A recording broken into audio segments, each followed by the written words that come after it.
Okay, good morning, everybody, and welcome this afternoon.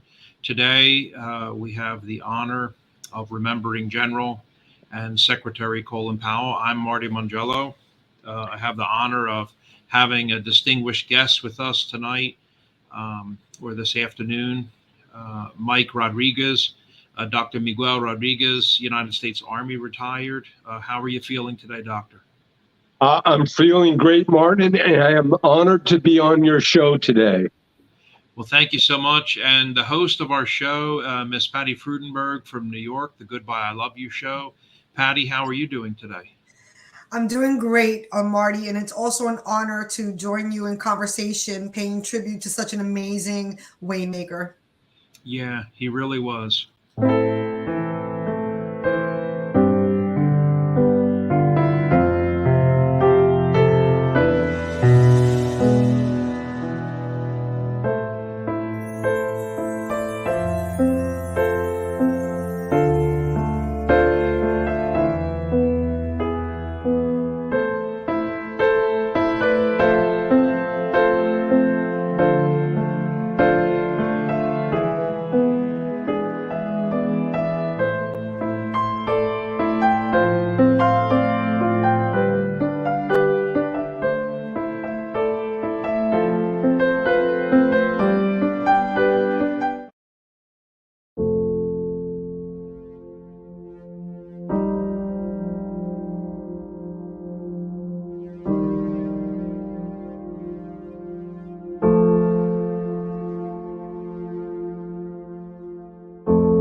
Thank you for joining us on the Presents Streaming Network.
Well, thank you for joining us, everybody out there. I see comments are coming in already from people around the world.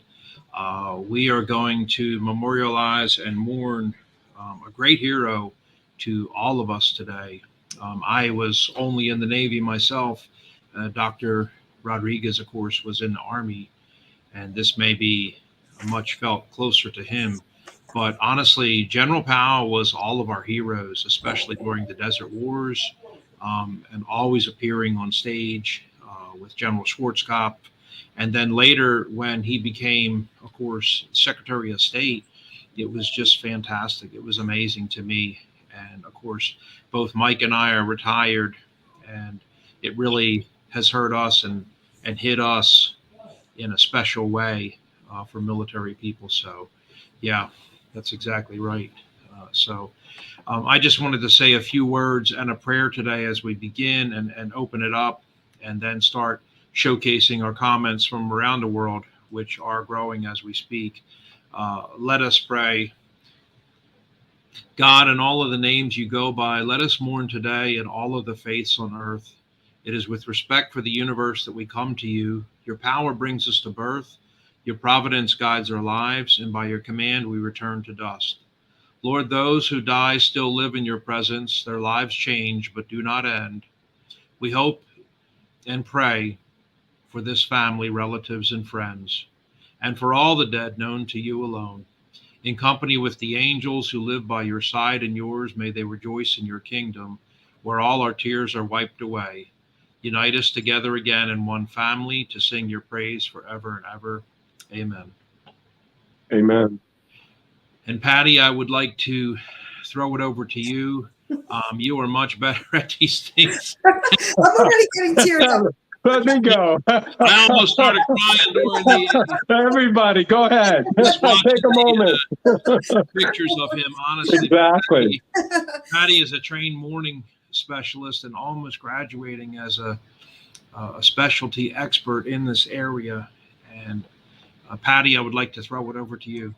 So thank you, Marty. And as I tear up, we like to say it as becoming this certified end-of-life coach, is that we like to remember that this is a transition, and it's not about religion. It's about science. And like you mentioned in the beautiful prayer, it's just a transition. But you know what? It is also an era when somebody like Colin Powell passes on to his new place. It is very bittersweet, but it also represents an era. And although he did pass a little sooner than we would have liked, he was coming to the end of his, final years, as we would say, because at his in the mid 80s, he got to live, of course, again, too young for us, but nonetheless he did live a beautiful full life, and for that I am thankful for him and his family. But yeah, thank you, Marty. Back to you. Yeah, absolutely. And General Powell, he was born in 1937. I know that seems like a long, long time for everybody ago. But Dr. Rodriguez, he was born in the South Bronx of New York, very close to where Patty lives.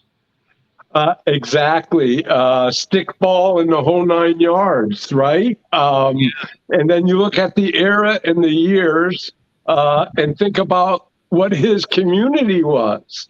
And that's why the diversity out here and the power that was in front of us was amazing. And it was something that I was able to watch nurture over time. And it's about communities, and it's about where you started at, what he gathered. He talked about it with Larry King, your old neighborhood. That's what he brought to the table. Absolutely. Yeah. Remember the little red wagon? Oh, of course. Yeah. And wiffle ball and stickball and street hockey. And, yeah. And he was hilarious. He was talking on a show at one point, and he said, we pulled my records from grade school for the book when they were doing my first book. And I was a straight C student. Exactly. At least consistent. Yeah. Hey, and then our friend uses the word transition. And of course, Martin, if you dig deep enough, I named my book Transition. And I used the phrase of General Powell's first day at work. I think I call it from the kitchen to the frying pan. Right? One year you're a civilian, or they think you're a civilian, and the next day you're putting your uniform back on, but you're focused on one thing, and that is world peace. Yeah. And I always loved that when he said, he was not an ideologue. I had to look that word up. I'm like, what is an ideologue? And the definition of it was a person who is not like radical and crazy with opinions and radicalized, and that they're also open to having their mind changed. So I'm going to interrupt here. It reminds me of what the Red Cross stands for. you know, all for one and one for all. That's what he represents to me, General Powell. Yeah. That's what he represents to me. Well, Martin, if I could just add to that also, you know, for me, you know, here's a young E5 coming in, and here's a colonel reporting on the same day, and then watching it mature over time. And again, how it grows over and over again. And it's the nurturing, again, back from Brooklyn, that comes along and says, you know, I think I can help. I have a solution, but I need people. And he knows how to organize, or he knew how to organize. And that's why everyone knew how to follow a good leader and knew he was a good leader.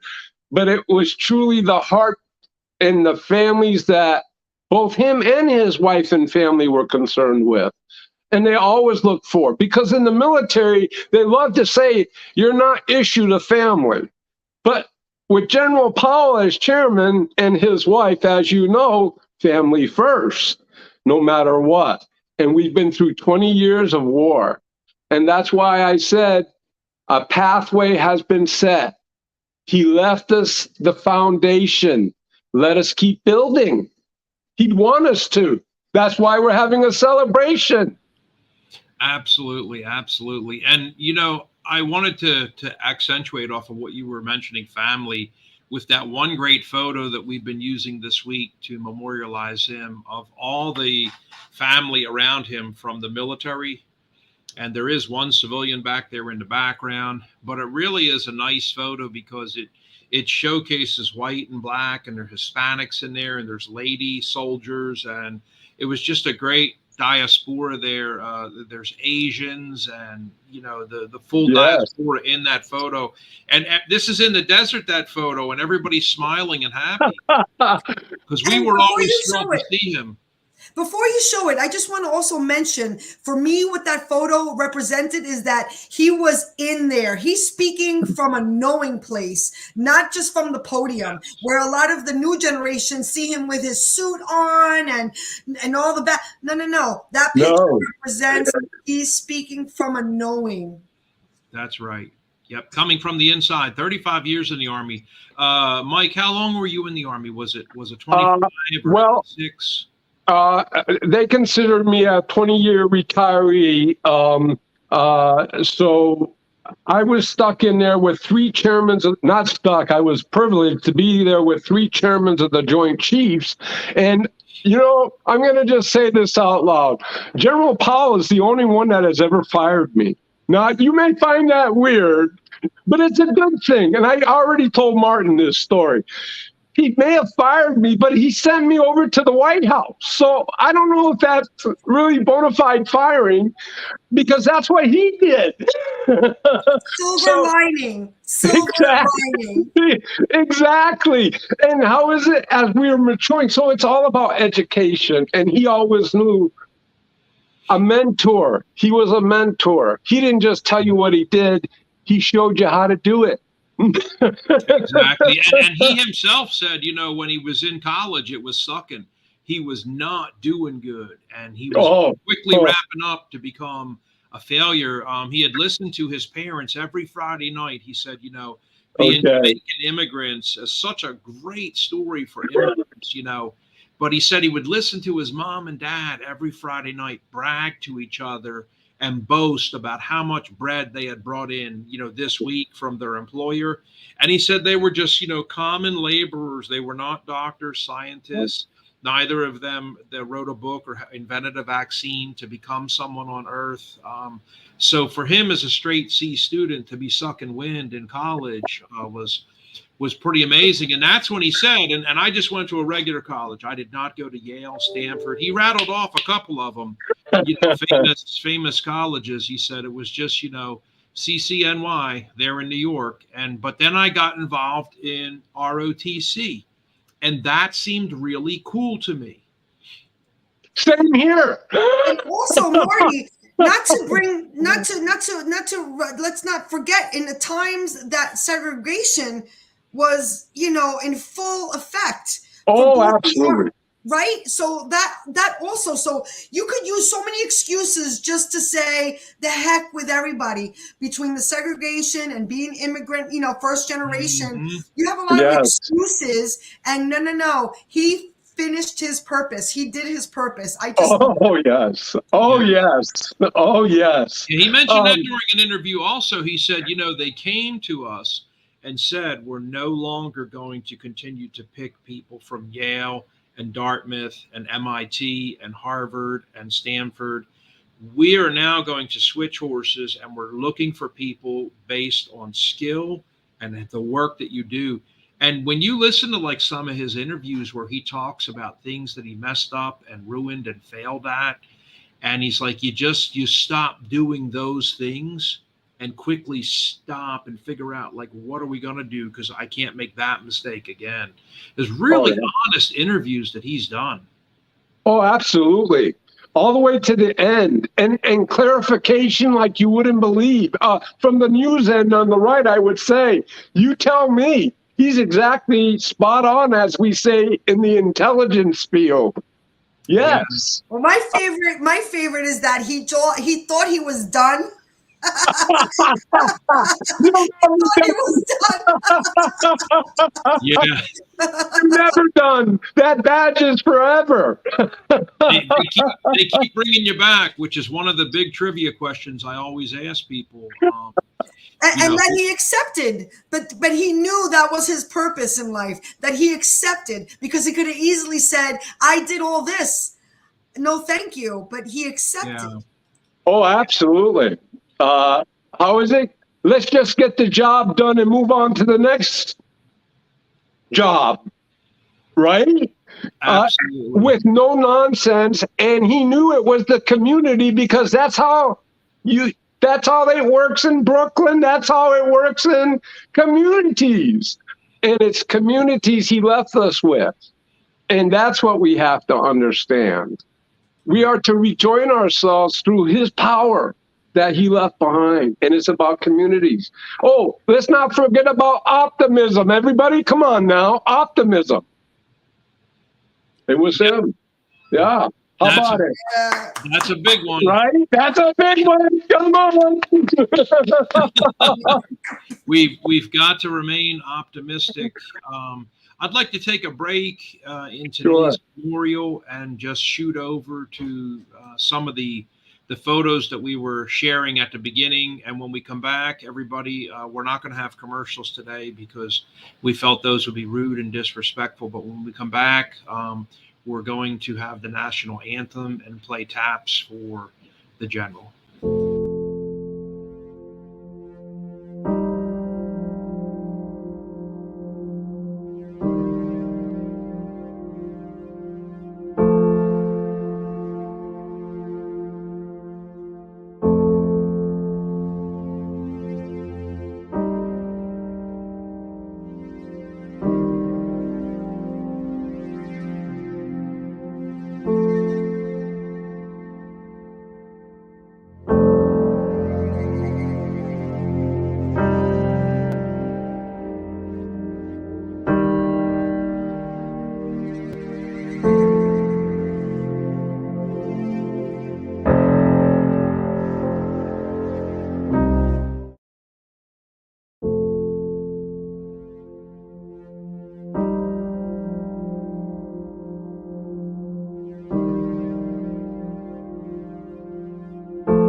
Well, we have had a lot of contact this week after the official press release and the quotes from Dr. Rodriguez and Anthony Knops.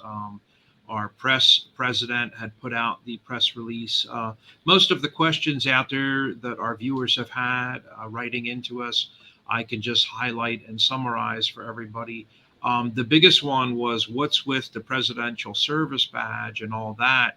And you can actually see that many people never knew that maybe because he wasn't a braggart, or he often, most of the time, took his photos facing the other way. But many people never knew that he was a Presidential Service Badge awardee.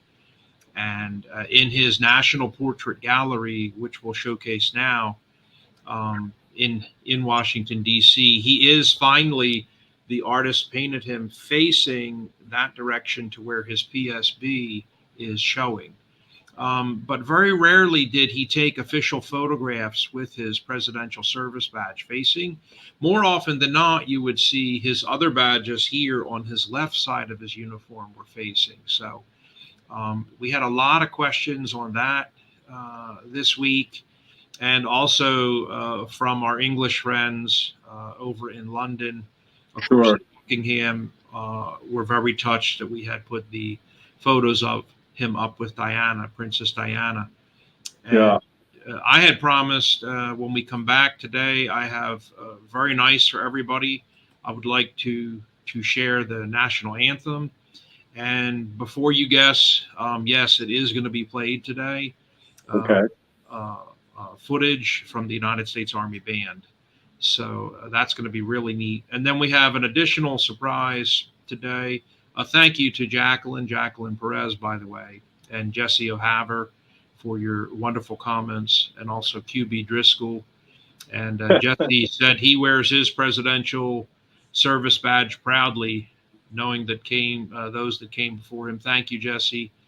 Still serving 17 years active duty. You will get to the end. I'm 21 years myself, 9 years inactive. I finally get my 30-year retirement certificate, Jesse. So if you're not in the Army, it's still okay to stand today. I'm going to share my screen, and I hope everybody enjoys this particular rendition. And I'll just pause for a second, like I do typically, to make sure everyone is getting the audio out there. I like to check from New York to Florida and make sure everybody can hear that. So this one's a little bit silent at the beginning, so please give it 4 seconds. There's not a lot of sound, but I'll check around the 5-second mark. Okay, Patty, can you hear that? Yes. I have it. Yeah, we'll have to stand now, guys, for the national anthem.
Please be seated, everybody.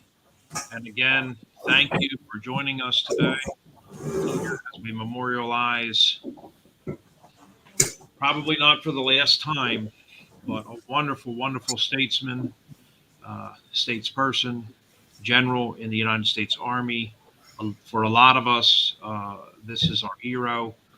And we appreciate you joining us from all over the world today and sending in your comments. We also received another well wishes, and sometimes these just come in from Facebook, LinkedIn, YouTube, all over the place. But people just wanting to honor his legacy and our continued public service, which really is what Dr. Rodriguez has said, is we need to cheerfully and with optimism move forward. And you're really coming in quite clear now, Dr. Rodriguez. So we got lucky with some. We did. I have to thank my wife and my kids that are 10 years and above who keep me electronically proficient. Yeah, absolutely. So any way that we can get lucky and get enough people on, we feel very blessed. Also, I know Dr. Joseph Santhapan had sent his well wishes with prayers from India, and I had invited Commander Herrera from AMVETS to send in his condolences and thoughts from there in Washington, D.C. I know Antoine Thomas from AMVETS Chapter 12, Post 12 in Washington, D.C. is also a viewer today and watching. And one thing I would like to bring up now for everybody is that General Powell, his last military assignment was from 1989 to 1993, and he was the Joint Chiefs of Staff Chairman. And that's where Mike actually worked, Dr. Rodriguez. This is the highest military position in the Department of Defense. So, Mike, was there some type of lasting legacy there that he did? Sure. The Powell Doctrine?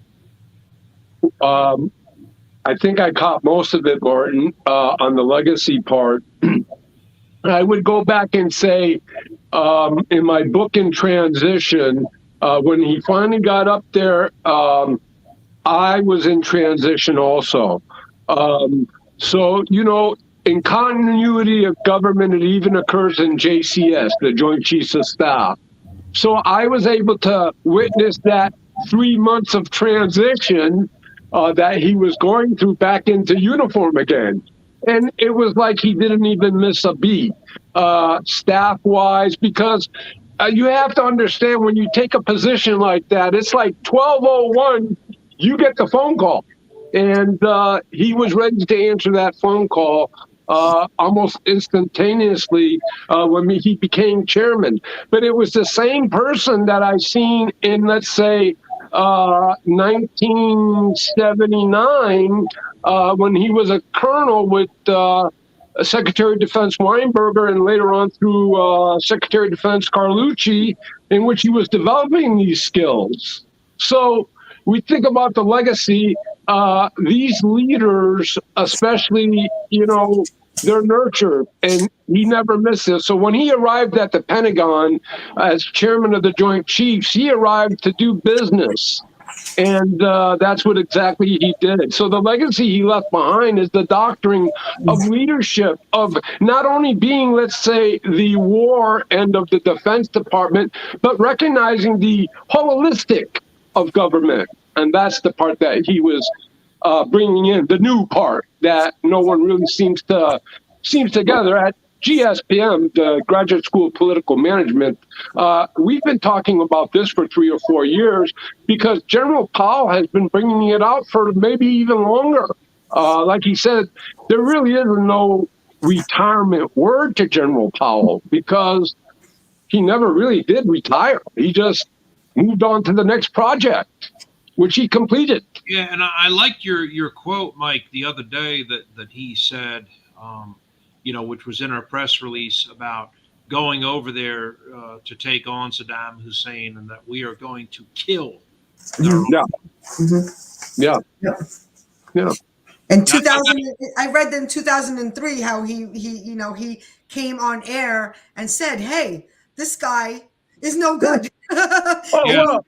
We read a lot about that, obviously, in newspapers, but he came and said, "Enough is enough." Yeah,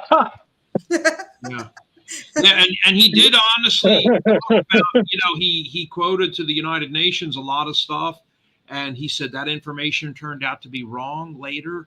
And that was my biggest mistake in life. And he said, but, you know, I didn't make up that stuff myself or get all that data that was given to me from the national intelligence, you know, network. So it was a shame that we found out some of that stuff was wrong, but he said that's a mistake that happens, and you have to just move forward. What are we doing to move forward and try to make sure this doesn't happen again? And really, that's what Dr. Covey teaches is, you know, and really, I mean, if you're focused on who's to blame and who we're going to punish today and shame in the workforce, instead of how can we make sure that this doesn't happen again, or minimize it down to, instead of 1 out of 100 occurrences, it's 1 out of 10,000, or because honestly, we have bad people in the military too. A lot of people can't believe that. They're like, "What?"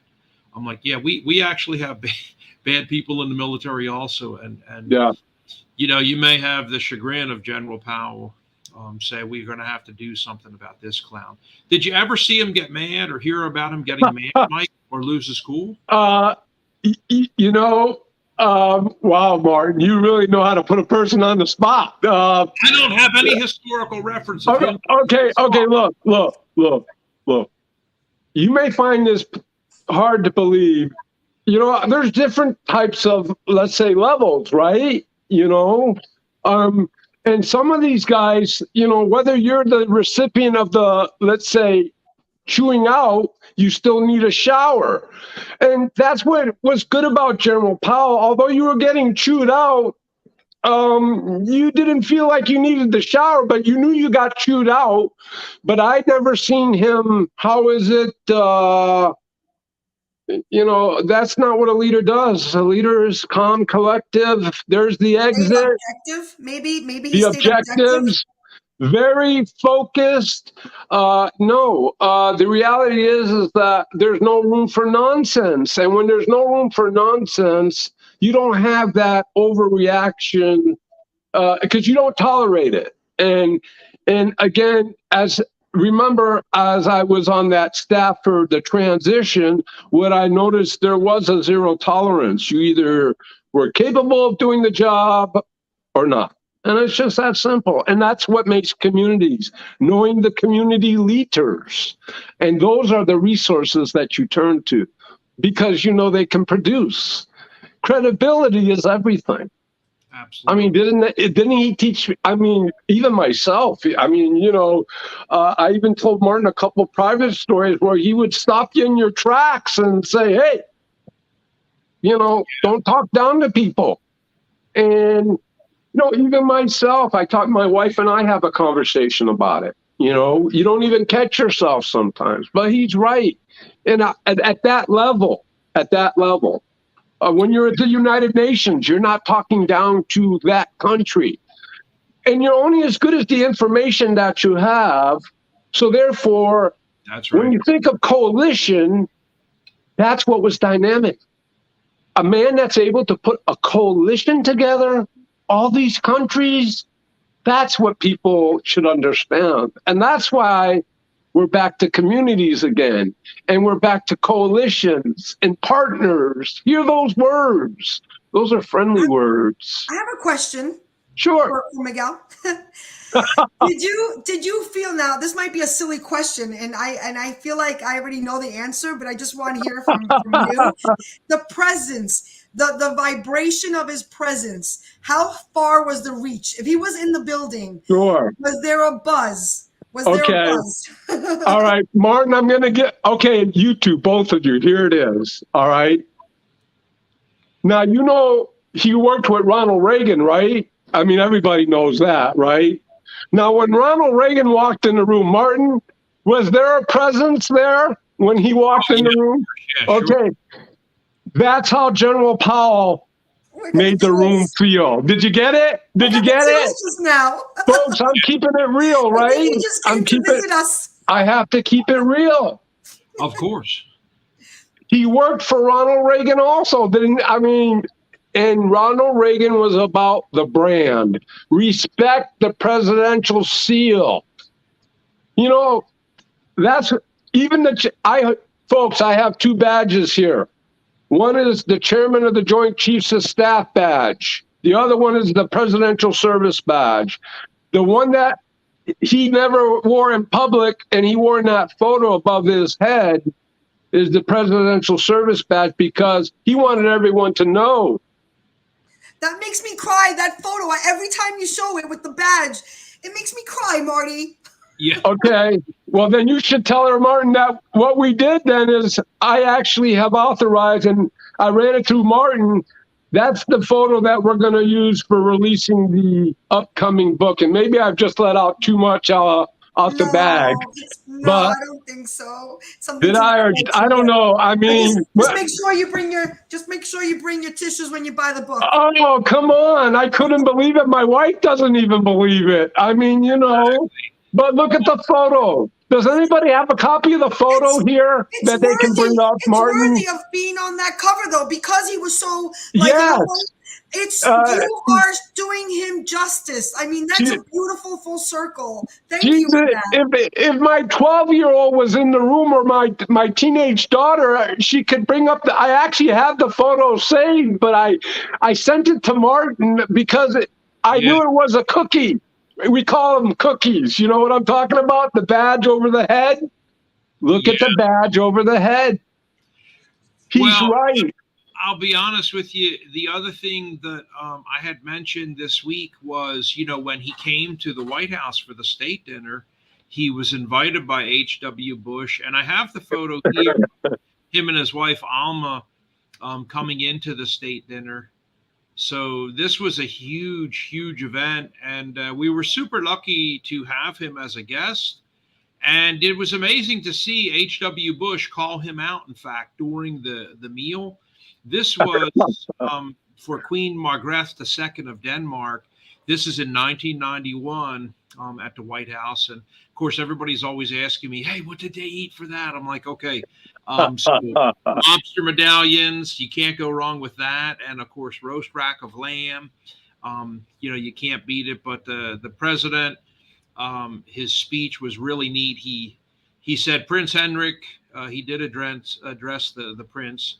And ladies and gentlemen, it is indeed a pleasure for Barbara and me to salute Queen Margrethe II, the heir to a 1,000-year-old monarchy and the head of state of our very close friend and ally, Denmark.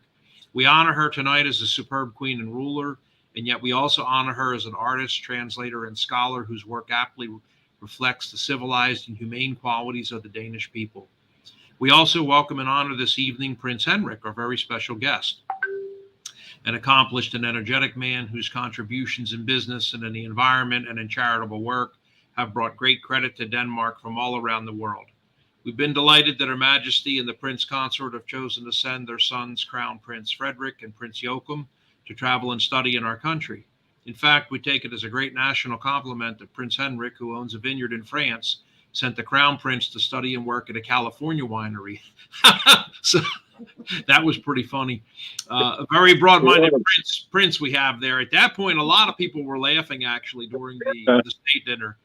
From her birth during the darkest days of World War II, when she was seen as a symbol of hope for our nation under occupation, Queen Margrethe has been a source of inspiration to her country. She personifies the spirit of the Danish people, their courage during World War II, their many achievements today, and overall their love and freedom. So you got to imagine this is General Powell is sitting there with his wife listening to this, of course, and thinking, reflecting back like, wow, this queen went all through World War II and the Nazis taking over her country and everything. Exactly. The president went on to quote Thomas Jefferson. Very interesting. Throughout its history, Denmark has been a guardian in liberty of both peacetime and war.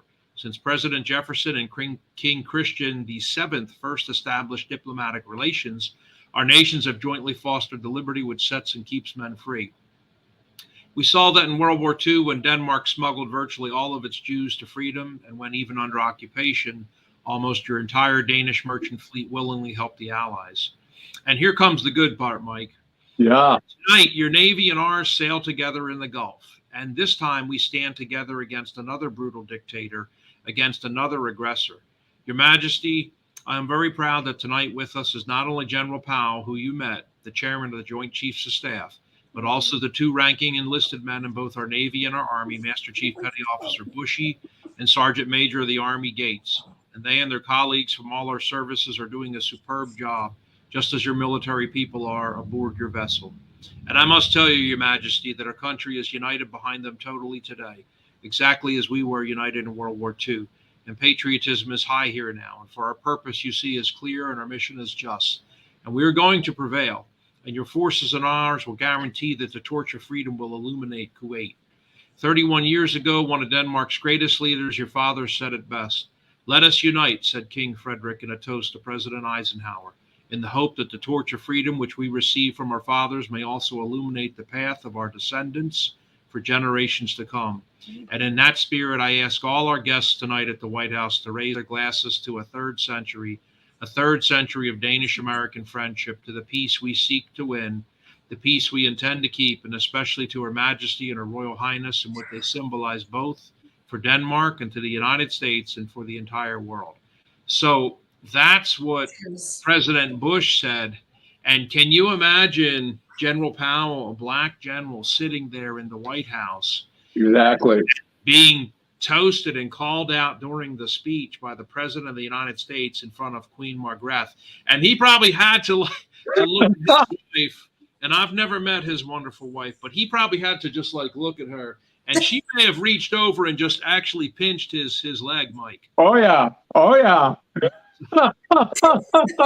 Oh, definitely. Any comments?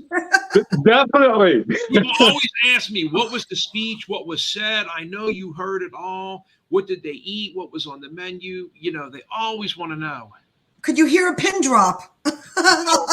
Oh, absolutely. You can hear a pin drop. I know at first it was a little funny and they were laughing, but then as they continued, I was tearing up.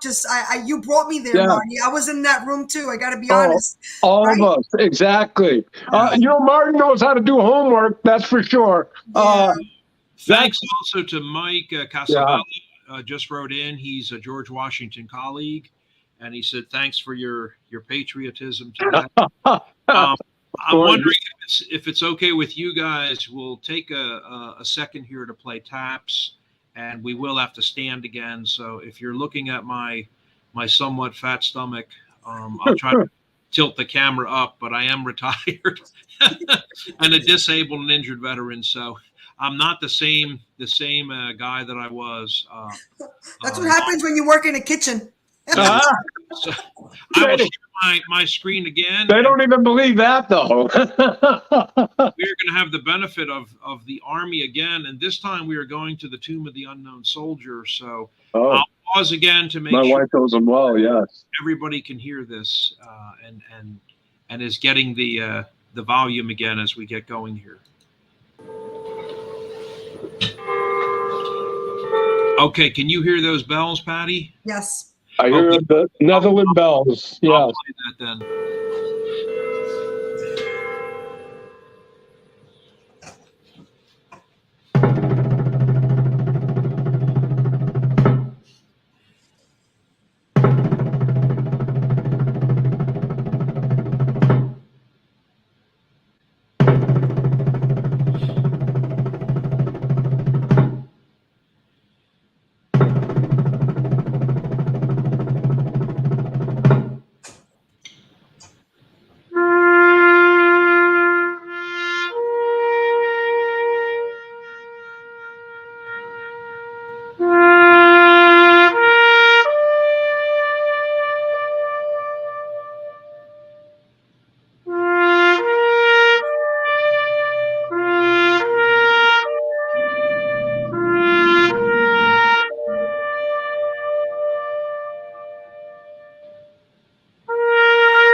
Okay, I will just bring that back for a second there to us guys, and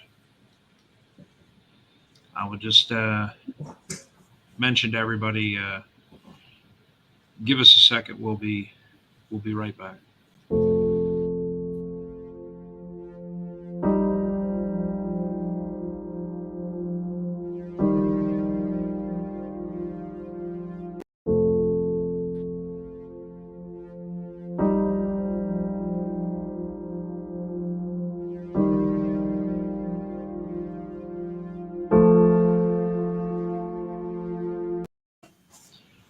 This was a wonderful 1 hour period to spend with you.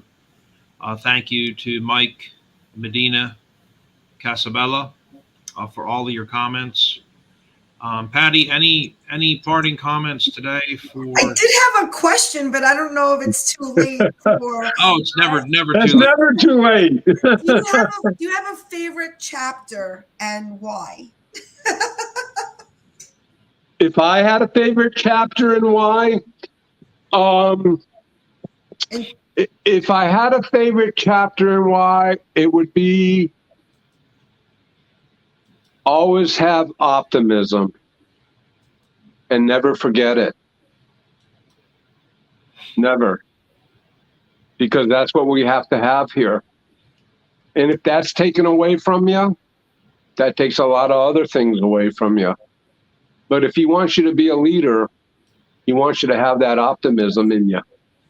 So if you're going to step up and, let's say, move forward, I want all those people out there in those communities that he helped build up, including the schools, because we need everyone. And he'd be sitting here telling you that right now. And even though he may have fired me, trust me, the White House was also a good learning place. And that's why the seal is above his head. So let's all have optimism from here on out. And let's bring this nation and this world back together the way it should be. And forget about the mistakes. Let's look ahead. Yeah. Amen. And I think we'll have more information on the funeral and whatnot. Mike, you had talked with some of the folks. I have. And well, you know, they have this section, Martin, for the chairmans. I think they're still trying to work a little bit of that out. As soon as we get it, I talked to Bristol. Of course, we'll fly up or whatever. I see it probably next week in that picture. But you know how it is. They bring out the book and they I think that one's just going to be as hard as this is. So we should prepare ourselves for that, too.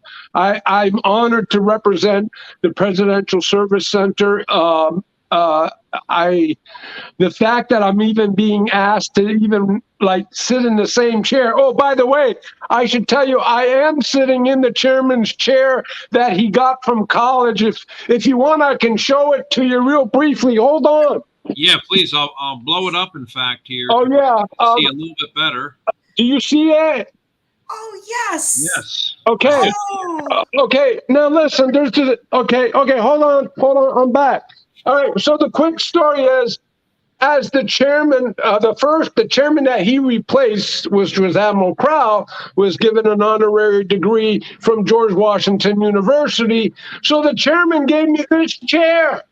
So I was like, hey, why not? You know, it's in my office, by the way, folks. And no, I'm not going to sell it on eBay. Yeah, that'll be the next question. People. I was going to say, if anybody gets it, it's going to be Marty. Oh yeah. Oh no. Yeah. I'm just kidding. No. I'm sure the president's wondering if he's kidding or not. Yeah. The museum is.